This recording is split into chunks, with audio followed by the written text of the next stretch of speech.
जी नमस्कार, आप सबों का बहुत बहुत स्वागत है आपके अपने वैभव क्लासेस के इस YouTube परिवार पर। आज के इस वीडियो में हम लोग समझने वाले हैं ट्रांसपैरेशंस क्या होता है और इनके क्या क्या महत्व होते हैं, यानी कि वाष्पोत्सर्जन की क्या प्रक्रियाएं हैं, इसका क्या सिग्निफिकेंस है। सबसे पहले हम लोग ये जानें कि पौधों के वायवीय भाग कौन कौन से हुए। तो तने हो गए, पत्तियां हो गई, जिसको हम लोग क्या कहते हैं, एरियल पार्ट्स कहते हैं, के आंतरिक उत्तकों के द्वारा, यानी कि उसमें जो आंतरिक उत्तक होते हैं जैसे स्टोमाटा होता है, ये सब के सब क्या हैं, आंतरिक उत्तक हैं। उनके द्वारा क्या किया जाता है, जल का वाष्प के रूप में निकालना, यानी कि क्या होता है, लॉस ऑफ वाटर होता है।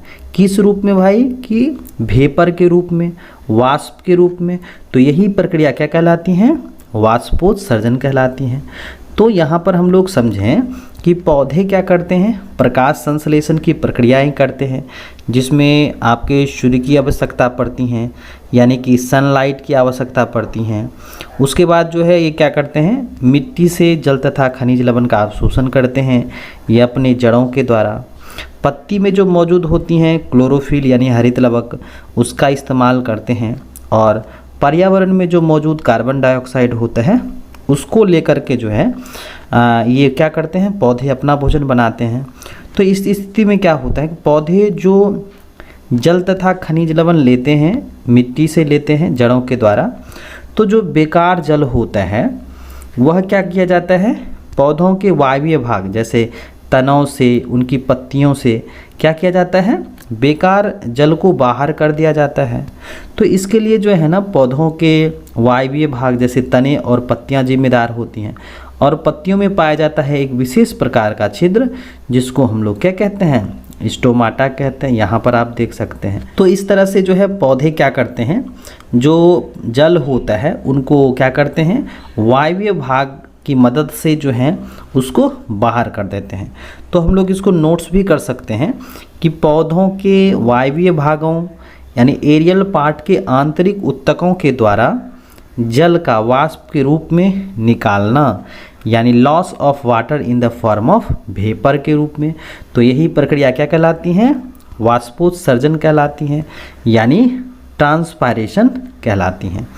चलिए अब हम लोग देखेंगे यहाँ पर कि पौधे जो होते हैं इनके द्वारा जो है अनावश्यक जल को वाष्प के रूप में बाहर निकालने की प्रक्रिया को क्या कहते हैं, वाष्पोत्सर्जन कहते हैं।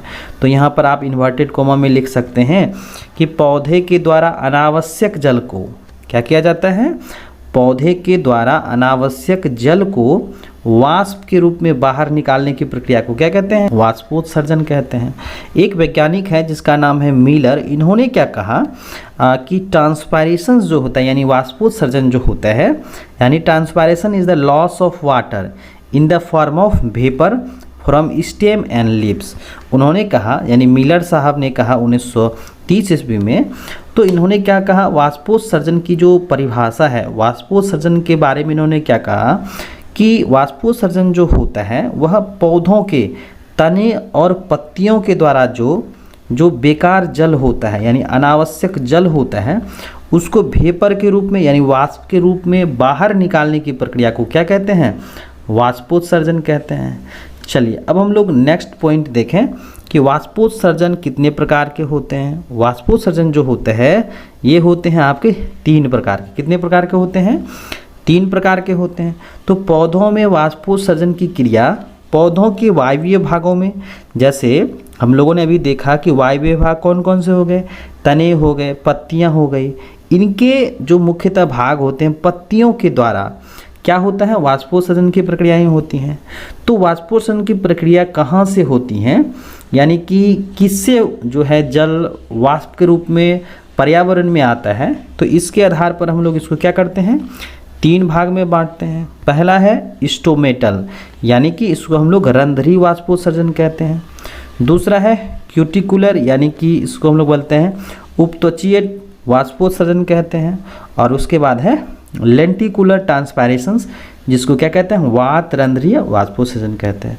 तो इस तरह से जो है वाष्पोत्सर्जन कितने प्रकार के हो गए, 3 प्रकार के हो गए। पहला है स्टोमेटल, दूसरा है क्यूटिकुलर और तीसरा क्या है लेंटिकुलर, यानी रंध्रीय हो गया, उपत्वचीय हो गया और वातरंध्रीय हो गया।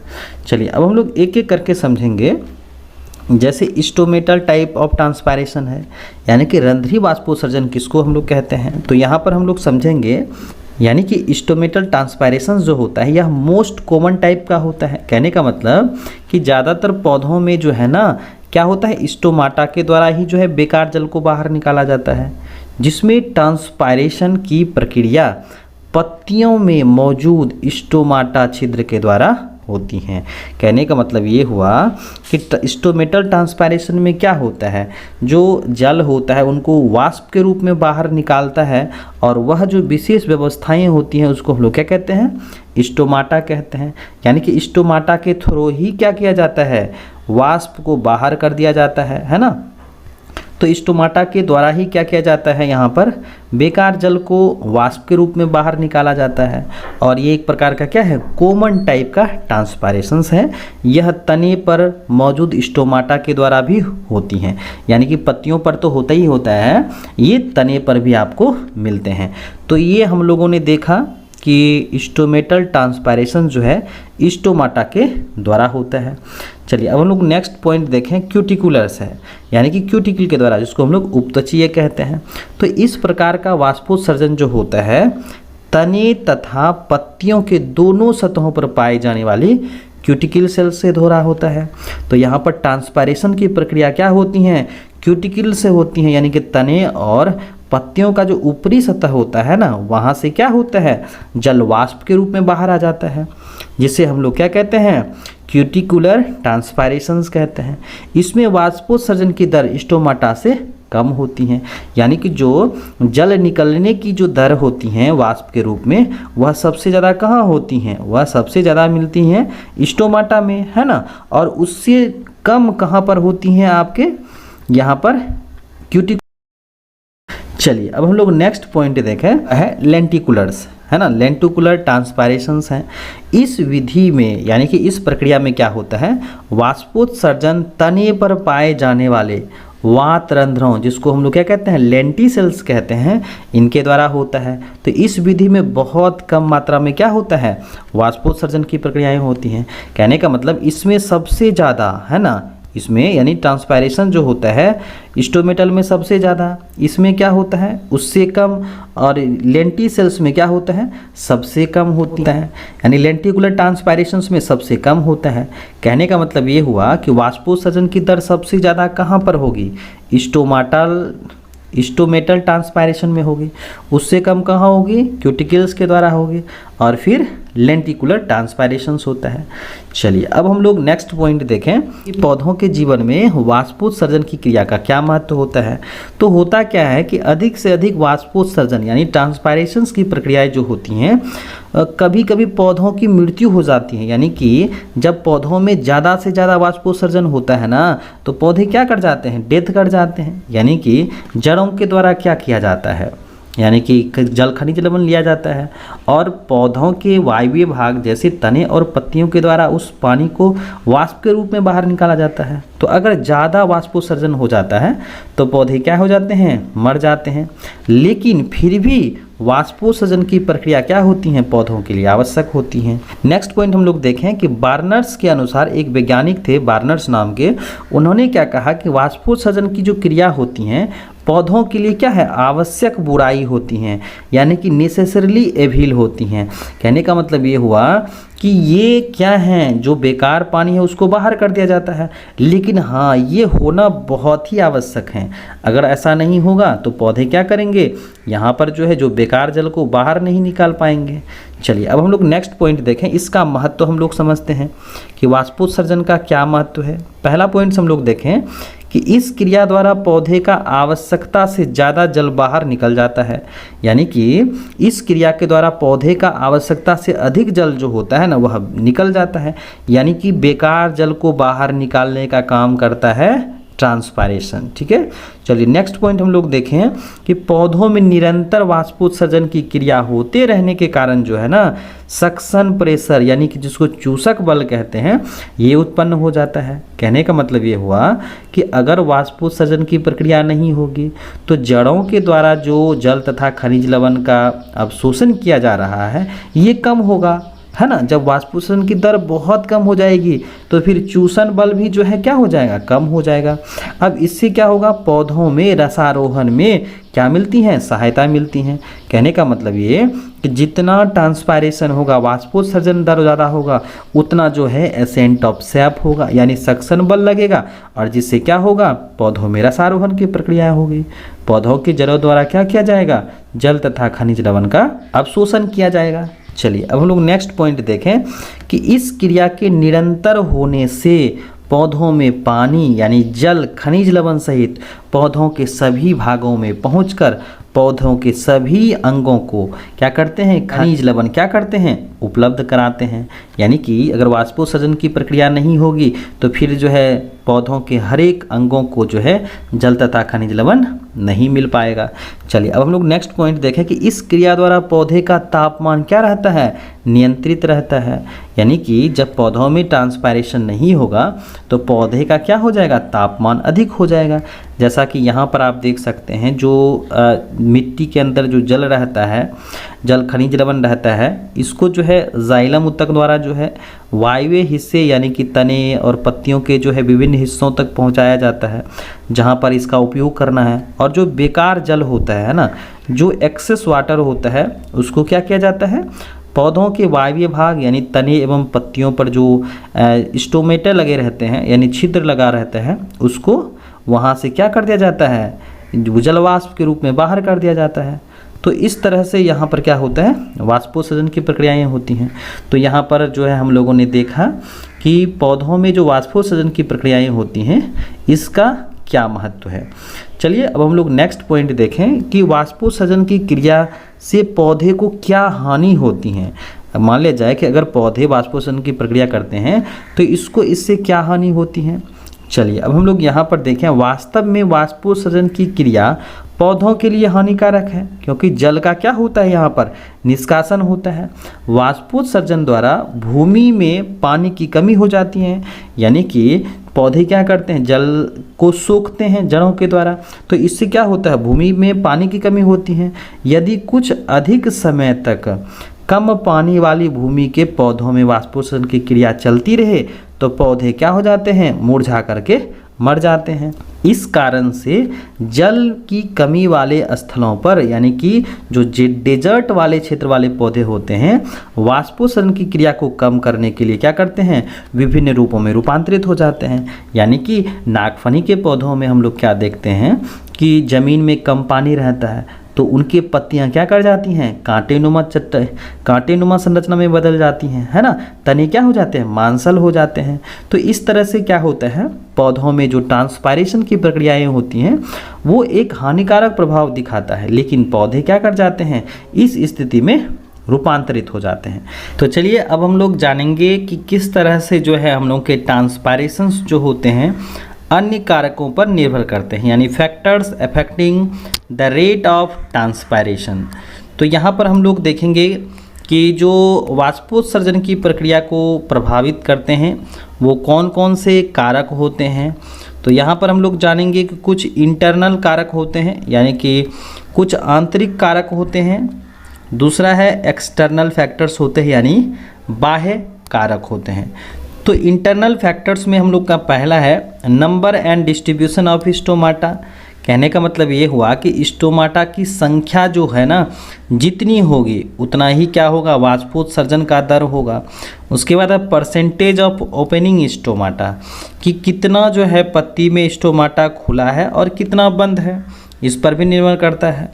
उसके बाद है water status of the plants, यानी कि जो है पौधों के आजू बाजू जो पानी है, यानी कि डेजर्ट पौधे हैं कि आपके पानी में रहने वाले पौधे हैं, नमी छायादार वाले स्थानों पर रहने वाले पौधे हैं, तो पानी की अधिकता होगी तो वो ट्रांसपायरेशनल रेट भी ज़्यादा होगा। जैसे आपके नागफनी के पौधे होते हैं वो मरुस्थलीय इलाके में पाए जाते हैं, तो उसमें ट्रांसपायरेशनल रेट जो होता है कम होता है, उनकी पत्तियां रिड्यूस कर जाती हैं कांटेनुमा संरचना में।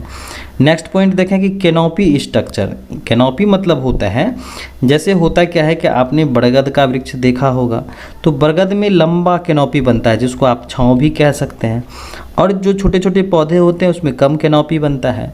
तो जब पौधे का जो ऊपरी हिस्सा होगा, जो तने होते हैं, पत्तियां होती हैं, वो क्या करेगी, बहुत बड़ी कैनोपी बनाएगी, तो फिर ट्रांसपायरेशनल रेट भी ज़्यादा होगा। और छोटा होगा भाई तो ट्रांसपायरेशनल पर जो है ट्रांसपायरेशन इसका कम होगा, है कि नहीं।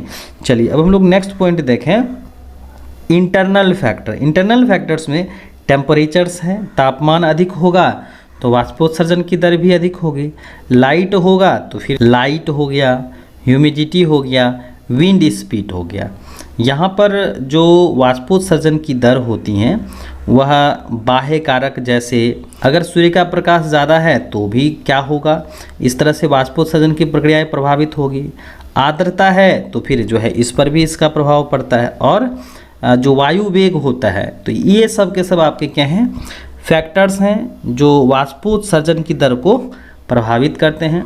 चलिए यहाँ पर एक एक करके सीखेंगे कि वाष्पोत्सर्जन को प्रभावित करने वाले कौन कौन से कारक होते हैं, यानी फैक्टर्स अफेक्टिंग ट्रांसपायरेशन। तो यहाँ पर हम लोग देखेंगे वाष्पोत्सर्जन की क्रिया अनेक कारकों पर निर्भर करती हैं, जैसे प्रकाश पर करती हैं, ह्यूमिडिटी यानी आर्द्रता पर करती हैं, स्टोमाटा की संख्या पर करती हैं। तो वाष्पोत्सर्जन को प्रभावित करने वाले कारकों को हम लोग ना दो प्रमुख भागों में बांट सकते हैं। एक है बाह्य कारक जिसको हम लोग एक्सटर्नल फैक्टर्स भी कह सकते हैं, और दूसरा है इंटरनल फैक्टर्स यानी अंतः कारक यानी आंतरिक कारक। तो यहाँ पर हम लोग पहले देखते हैं बाह्य कारक यानी कि एक्सटर्नल फैक्टर्स है। तो यहाँ पर हम लोग समझेंगे कि किस तरह से जो है प्रकाश का जो है प्रभाव पड़ता है वाष्पोत्सर्जन की दर पर।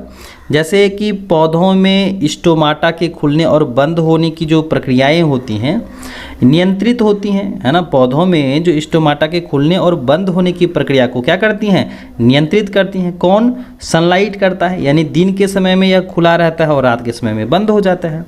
अतः प्रकाश वाष्पोत्सर्जन की क्रिया में विशेष महत्व रखता है, यानी कि ये जो लाइट होते हैं यह महत्वपूर्ण भूमिका निभाते हैं। प्रायः अंधेरे और रात्रि के समय वाष्पोत्सर्जन की क्रिया बहुत कम या नहीं के बराबर होती हैं, लेकिन दिन में क्या होता है, बड़ी तेज़ी से होता है। प्रायः अधिक तेज प्रकाश में अधिक वाष्पोत्सर्जन की प्रक्रियाएं होती हैं, यानी कि जितना जो है सूर्य का प्रकाश होगा वो क्या होगा, वाष्पोत्सर्जन की दर जो है उतनी अधिक होगी। चलिए अब हम लोग नेक्स्ट पॉइंट देखें कि तापमान, टेम्परेचर, ठीक है। तो तापमान अधिक होने पर वायुमंडलीय आर्द्रता कम होती है, यानी कि जब पर्यावरण में तापमान ज़्यादा होगा तो हम लोग के पर्यावरण में नमी कम होगी, जिससे वाष्पोत्सर्जन क्रिया की दर क्या होती हैं, बढ़ती हैं। नेक्स्ट पॉइंट हम लोग देखें कि वायु की गति, है ना, वेलोसिटी ऑफ विंड। अगर क्या होगा, तेज वायु बढ़ेगा, यानी वाष्पोत्सर्जन की दर काफ़ी प्रभाव डालती हैं, यानी कि जितना क्या होगा, विंड वेलोसिटी होगा, वायु वेग जितना अधिक होगा वाष्पोत्सर्जन की दर उतनी ही तेज होगी। तो वायु की गति तीव्र होने पर वाष्पोत्सर्जन की दर क्या हो जाती हैं, बढ़ जाती हैं, तथा वायु की गति कम होने पर वाष्पोत्सर्जन की प्रक्रिया या दर कम हो जाती हैं। चलिए अब हम लोग नेक्स्ट पॉइंट देखें, वायु की आर्द्रता है, ह्यूमिडिटी ऑफ एयर है, यानी कि वायु के शुष्क या नम होने पर प्रभाव वाष्पोत्सर्जन की दर पर जो है ना काफ़ी प्रभाव पड़ता है। प्रायः जब वायु शुष्क होता है तब पत्तियों की सतह से पानी भाप बनकर तेजी से उड़ती हैं, अर्थात वाष्पोत्सर्जन काफ़ी तेजी से होता है। लेकिन जब वायु नम होती हैं यानी मॉइस्ट होती हैं तो वाष्पोत्सर्जन की दर क्या होती हैं, बहुत ही कम होती हैं। चलिए नेक्स्ट पॉइंट हम लोग देखें कि स्टोमाटा की संख्या, यानी कि पत्तियों पर स्टोमाटा की संख्या अगर अधिक होगी तो वाष्पोत्सर्जन की दर ज़्यादा होगी, है ना। अगर कम होगी तो वाष्पोत्सर्जन की दर भी कम होगी।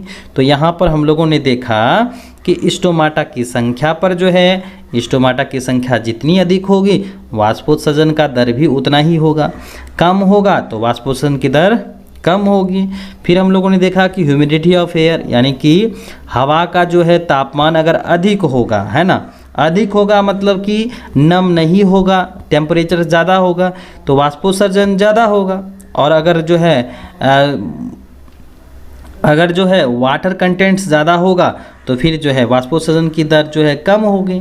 फिर हम लोगों ने देखा वायु वेग, है ना, अगर क्या होगा, वायु जो है अधिक तेज़ी से बहेगी तो वाष्पोत्सर्जन दर भी अधिक होगा, और कम तेज से बहेगी तो कम होगा। तापमान अधिक रहने से वाष्पोत्सर्जन की दर ज़्यादा, कम रहने से कम। तो यहाँ पर हम लोगों ने देखा कि वाष्पोत्सर्जन की प्रक्रिया जो है पौधों में किस तरह से जो है उपयोगी होते हैं, जिसमें बेकार जल को जो है किसके द्वारा, वायवीय भाग के द्वारा जो है इसको बाहर निकाला जाता है। फिर हम लोगों ने देखा स्टोमाटा के थ्रू होता है तो उसको हम लोग स्टोमेटल कहते हैं, क्यूटिकल्स के द्वारा होता है तो उसको क्यूटिकुलर कहते हैं, और लेंटी सेल्स के द्वारा होता है तो उसे हम लोग लेंटिकुलर सेल्स कहते हैं। यानी कि ट्रांसपायरेशंस 3 प्रकार के होते हैं, स्टोमेटल होता है, क्यूटिकुलर्स होता है और लेंटिकुलर्स होता है। तो चलिए आज के लिए बस इतना ही, हम लोग मिलते हैं एक नए वीडियो में एक नेक्स्ट टॉपिक के साथ। और जो बच्चे इस चैनल पर नए हैं, चैनल को सब्सक्राइब कर लीजिएगा, अपने साथी के साथ शेयर कर लीजिएगा, ताकि जो है आने वाली वीडियो की नोटिफिकेशंस सबसे पहले आपको मिल सके। तो चलिए आज के लिए बस इतना ही, हम लोग मिलते हैं एक नेक्स्ट वीडियो में एक